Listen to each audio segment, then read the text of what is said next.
What up? What is going on, guys? It's Nick here, back to do another strategy video. This one's going to be about quarterbacks.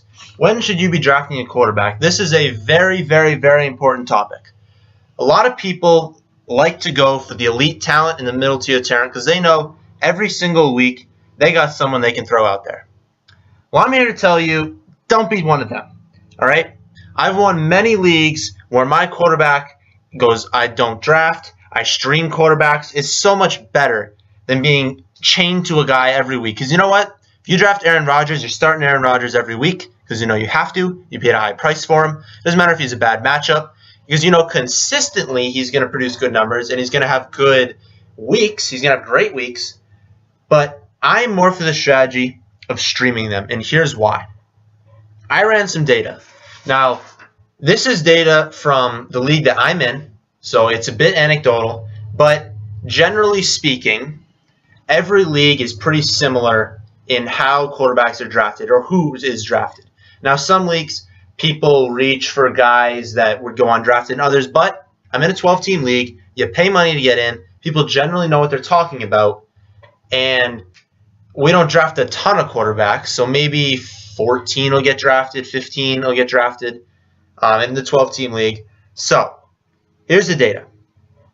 This year, so 2015, so I guess the last year, because this year hasn't started yet, of the top 5 finishing quarterbacks, 2 went undrafted. Now, this is a standard league, standard scoring, 12-team league.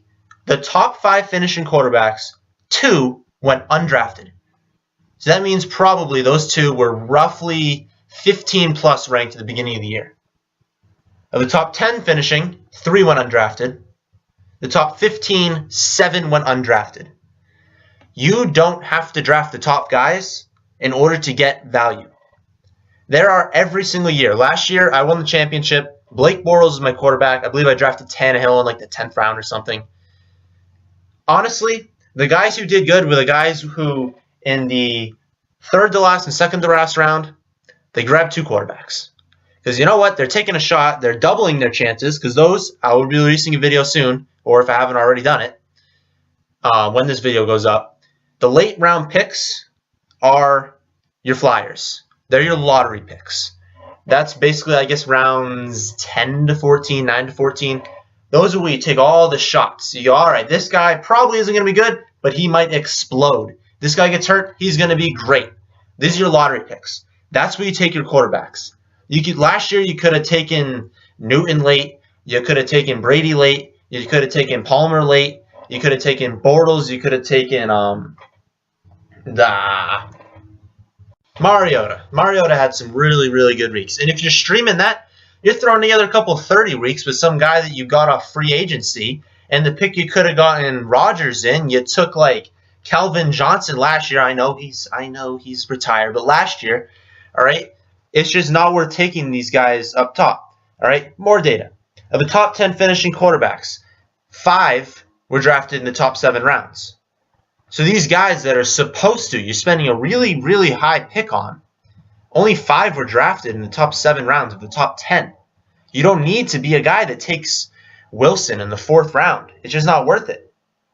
Of the top 12 quarterbacks drafted, 6 finished in the top 10. 6! Half of the top 12 quarterbacks drafted finished in the top 10. That's not that good. All right? Of the top 4 quarterbacks drafted, only 2 finished in the top 10. The top 4 they only finished in the top 10.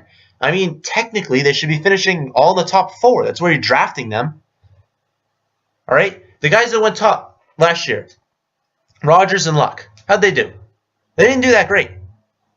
If you were a Luck owner last year, you were not happy. You'd have so much rather just been like, you know what, late, I'm just going to take, I'll take Brady, and if you suspend, I'll take Dalton. You did pretty good, all right? Now, obviously, you could have taken worse guys, but you know what? They start doing bad. You pick the guy that's hot off free agency. It's not that hard. But if you draft a top guy, you can't do that. You can't look at free agency and be like, wow, this guy's tearing it up, but I can't drop someone because I'm not going to start him over Rodgers, so I guess I'm stuck with Rodgers, hoping that he does good. You don't want to put yourself into that situation, all right? Another thing, I know this next part is very anecdotal, but it's the same trend in the next year. Teams that drafted a quarterback in the top 7 rounds, finished in 6.7th place. Teams that didn't in the top 7th rounds finished in 5.7th, a place higher just for not taking a quarterback in the top 7 rounds. Okay? Last thing for 2015, of the 12 teams in my league, 6 of them ended up in the last part of the year starting a quarterback that got off free agency. That included me starting Bortles, and the guy I was facing also started a quarterback he got off free agency. Okay? Now, we'll choose the 2014 because maybe the data could be different. It's not. Top 5 finishing quarterbacks. 1 went undrafted. You're getting a top 5 guy for free. Of the top 15 finishing quarterbacks, 5 went undrafted. Of the top 10 finishing quarterbacks, only 5 of them were drafted in the top 7 rounds. Of the top 7 quarterbacks drafted, only 3 were in the top 10. Teams that didn't draft a quarterback Teams that didn't draft a quarterback in the top 7 rounds finished in 5.5th place, whereas teams that did finished in 6.7th. Again, back-to-back years, there's a 1-spot difference, and all you got to do is not take a quarterback in the top 7 rounds. Okay? Now, you may be saying, well, can I take a quarterback in the 8th or 9th round? Honestly, I'm going to say no.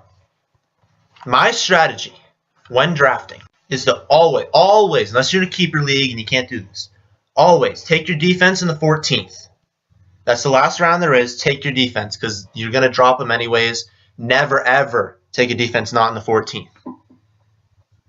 Next, take a quarterback in the 13th and the 12th. These are basically guys that are going to go undrafted. You're taking 2 shots. Always, if you're going to do this, don't just take 1. Take 2 shots. Maybe look at the guys who are playing bad defenses in the first week. But these are guys that are probably going to end up being ranked somewhere for you between 10 and 15. Maybe you have a guy ranked higher and you get lucky. But don't reach. Defense in the 14th, the 12th and 13th round, take your quarterbacks. Okay? Your tight end, probably, I'll be releasing a video on that, maybe somewhere between the 9th and the 12th round, somewhere in there. Don't reach on a guy. Just take someone you think is going to be solid. It's just the tight end spot. Other rounds, take flyers as you get earlier in the draft. Rounds basically 1 through 6. They're not flyers. They're guys you think can be consistent for you. But never take a quarterback. I honestly never take a quarterback earlier than like the 8th round. 8th round, if someone really that you love has dropped to the 8th round, that's normally going way higher, okay, take him. You really like the guy. My strategy personally, I've won a lot of leagues. I've won some pretty good money playing fantasy football. I take quarterbacks in the 12th and 13th, my defense in the 14th. It's the safest option. You can take so many flyers late. You can take solid wide receivers early. Take guys you think are going to be good at running back, because who honestly knows these days, in the middle rounds, and that's how you win your fantasy league. That's all I have for you today. If you watched this far, you at least somewhat liked it. Doesn't take you long. Just hit the like button. It helps me out a lot. Leave a comment on what you think, where you like to take quarterbacks. I'll talk with you in the comments. I'll tell you what I think. We can have a discussion. I just like taking them later because I think the data shows you don't have to take the top guys. They're not that much better, and they don't always pan out, whereas later guys, you drop them whenever you want. You don't have to feel bad about it, and you might get a top 5 guy. You probably will, because a lot of people are going to stick with their guys, get a top 5 guy off free agency. You got him for free. You're doing great in your league. Thanks for watching the video. I know I've already said that, but thank you for watching the video. If you actually watched this far, thank you so much, and have a great day.